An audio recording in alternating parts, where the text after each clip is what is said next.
તમે શાંત રહ્યો છો, હવે તમે બોલજો. અરે દિગંબરા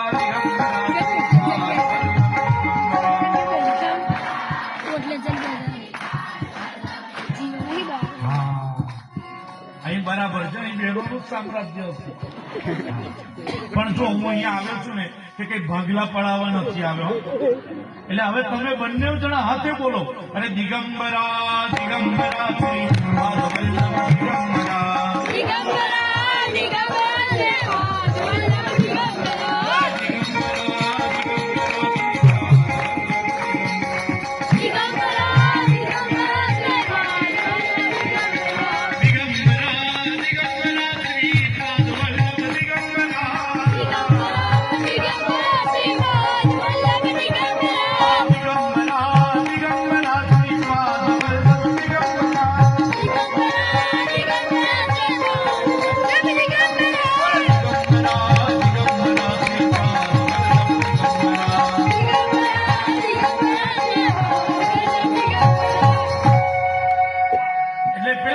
શ્રી વાઘજી ને હું કહું, વાઘજી